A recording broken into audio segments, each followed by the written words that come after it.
Aujourd'hui, il faut que je vous raconte l'histoire qui se cache derrière cette commande. Car c'est vraiment bizarre et déroutant ce qui s'est passé. Et je fais ça aussi pour moi, car je crois que ça va me faire du bien d'en parler.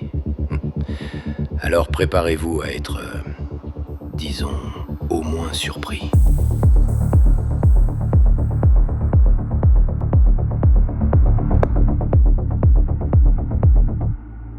Au moment où je fais cette vidéo, mon client, à qui je vais donner un faux nom, disons Little John, eh bien, il a déjà reçu sa commande. Et il en est très content. Trop, en fait. Et c'est même ça le souci.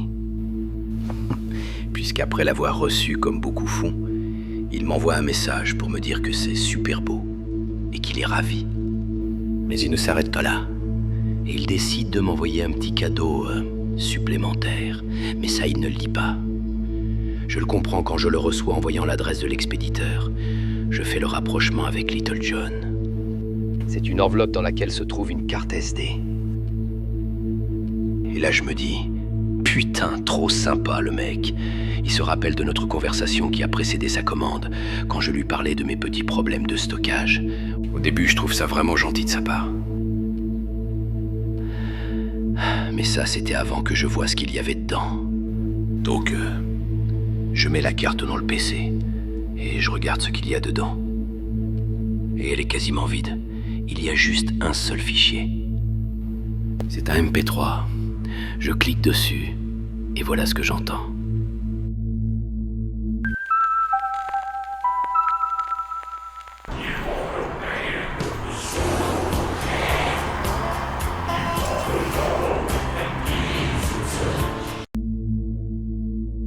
Ok. Qu'est-ce que je venais d'écouter? Il y a plusieurs éléments perturbants. Déjà au début, c'est quoi ce son? Cette espèce de signal, comme une petite alerte. Et après, cette voix. On est d'accord, c'est pas très naturel. Et puis, les bruits de fond. Des voitures qui klaxonnent. C'est un karaoké en extérieur. À ce moment-là, j'aurais pu passer à autre chose. C'est juste un son à la con, sans contexte après tout. Sauf que non. Il y a quelque chose que je ne vous ai pas encore dit. Ce MP3 est accompagné d'une vignette. Comme lorsqu'on écoute une chanson, des fois, il y a bien l'image d'un album. Et ben là, comment dire? C'est pas l'album. Parce que cette chanson, je la connais. C'est Slow Hand. C'est une musique que j'écoute encore régulièrement quand je dessine. Il m'est même arrivé de la chanter au karaoké, justement. Je l'ai donc reconnue tout de suite. Et l'image n'a rien à voir. Et le pire, c'est que l'image, eh ben je la connais aussi. C'est une photo de classe. Ma photo de classe, bordel. Donc là, tu te dis, ben il est con, quoi. C'est juste un pote qui lui fait une blague.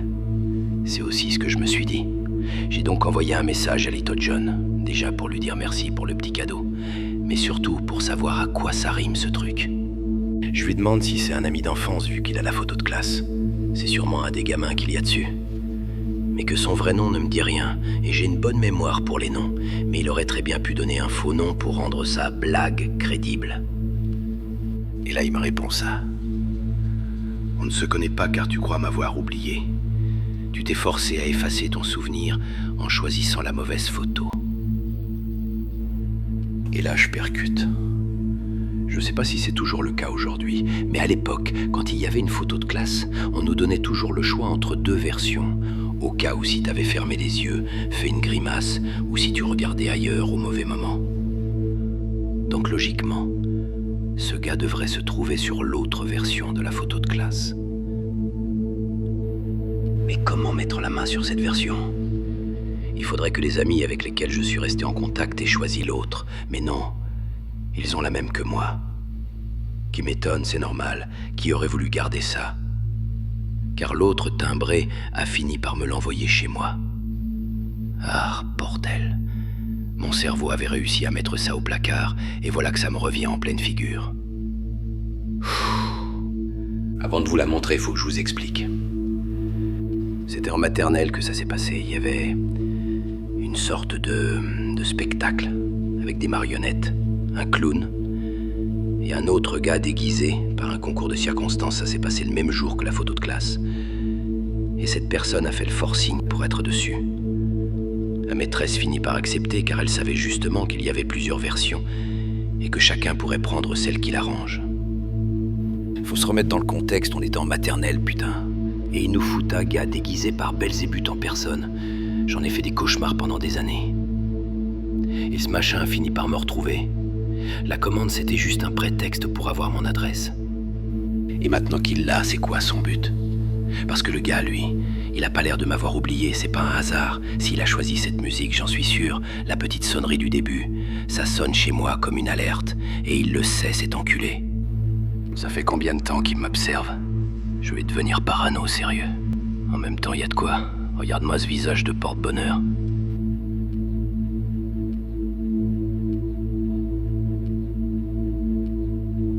Eh oui, il s'était mis juste derrière moi.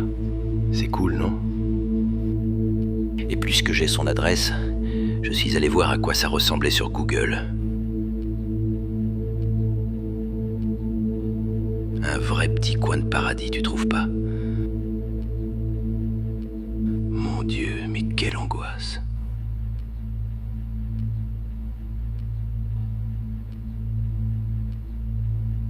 Bref, je vais pas y aller.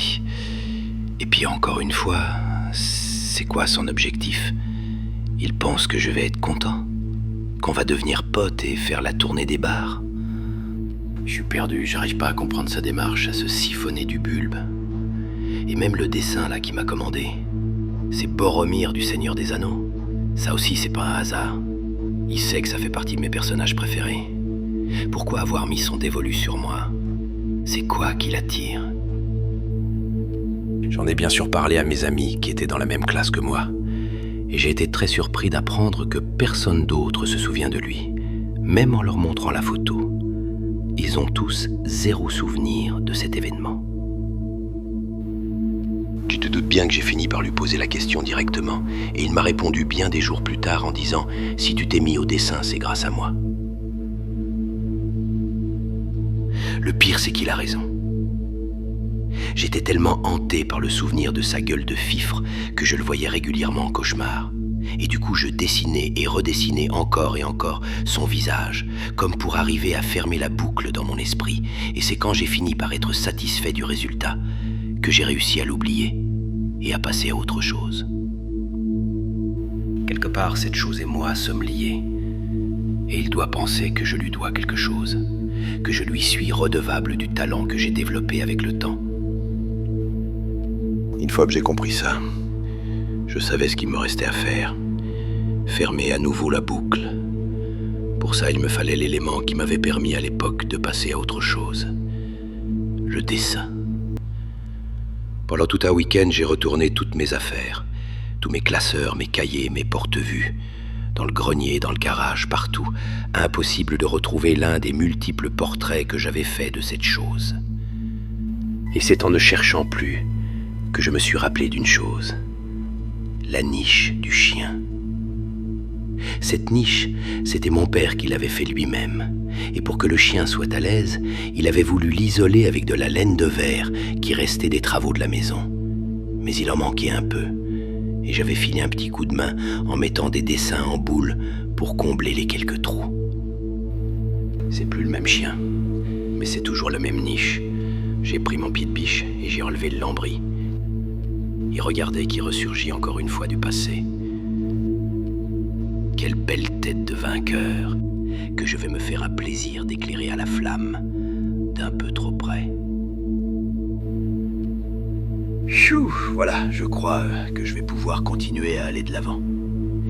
Désolé si cette anecdote vous a ennuyé, c'est clairement pas le type de contenu auquel je vous ai habitué, mais il fallait que je mette ça au clair.